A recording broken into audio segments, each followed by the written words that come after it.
church. Boy, you'll notice that I am already leaning forward. I am excited about what we're going to share today. There is a lot in here, so we're just going to dive right in. So we're going through Genesis chapter 20 through 22 today. And a couple of notes just really quickly in chapter 20. We're not going to park you too long. But if you look in chapter 20, you will notice what I like about this chapter is that it reveals Abraham to be a normal guy. He is not... It's sometimes hard for us, right, to view some of these pillars of faith in the Bible as normal people like you and I would be, that somehow maybe they were special or that there was something different about them. This chapter reveals that Abraham was a normal guy. And what I love about it, if you look on his response to how he handled fear in his life, he handled it actually very similar to how you and I might handle it. He didn't necessarily lie about his position, but he intentionally shared only enough that he knew he would mislead what Abimelech was going to conclude about who Sarah was to him.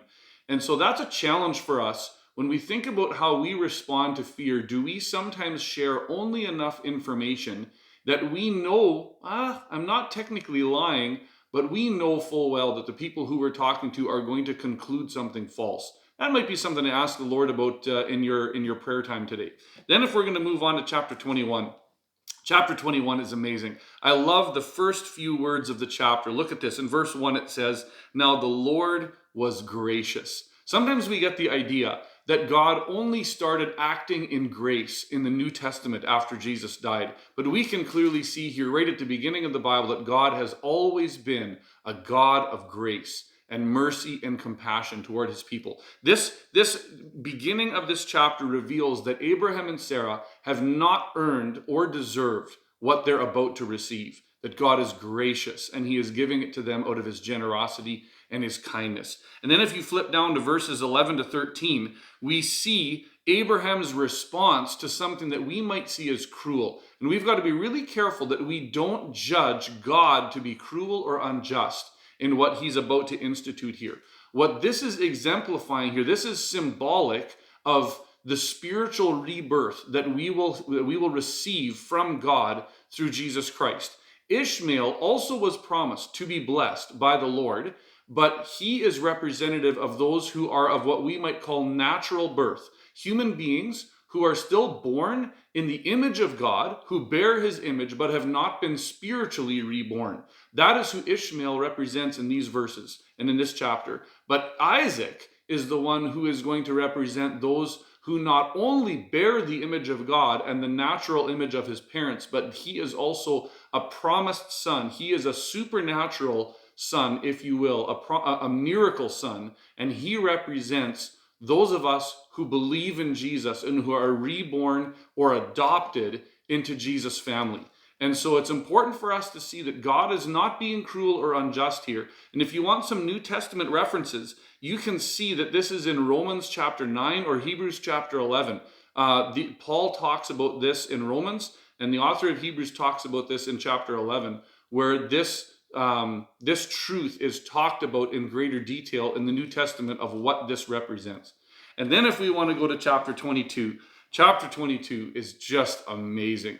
It is so symbolic of what Jesus has done for us, what God has done for us. But it is important, before we get into this, I want to say this. It is important for us to remember, it is symbolic, but it is not an allegory. This is not just a story of something to represent what Jesus would do for us. This event actually happened. It is highly symbolic, but it is not allegorical.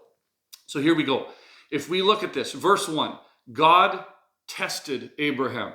Powerful truth right out of the gate here. This is very important for us to see that when God tests us and our response is, "Here I am," we pass the test. All right, so we're going to get into the symbolism here of chapter 22, and it is powerful. Verse 2, "Take your only son, Isaac."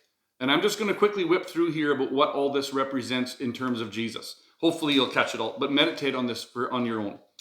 So take your only son, Isaac. Jesus was God's only son. If you flip to verse 5, "We will worship and we will come back to you." This is highly foreshadowing the reality that Jesus would not remain dead, but he would come back to life. If you look at verse 6, Abraham took the wood and placed it on the back of his son Isaac. Jesus carried the cross for us and took the wood, if you will, to the place of sacrifice. Then in verse 8, Abraham makes the clear, faithful statement that says, God is going to provide the lamb for us. And he did in his own son, Jesus Christ. Then if you look down to verse 9 and 10, we can see that Isaac willingly offered himself as a sacrifice, and he allowed himself to be bound and placed on that altar to be slain. And then if you look down to verse 14, Abraham names the place Yahweh Yireh, the Lord will provide. And in the same way that he provided for Abraham, he provided Jesus for our sin. There is so much more I could say about this, church. Spend a good amount of time this morning thinking about praying through the symbolism of who Jesus is as it relates to this story. And I would encourage you, just spend some time praising God that he is gracious to us, that he is kind and merciful, and that he is so generous that he would give his only son for us. Blessings, church.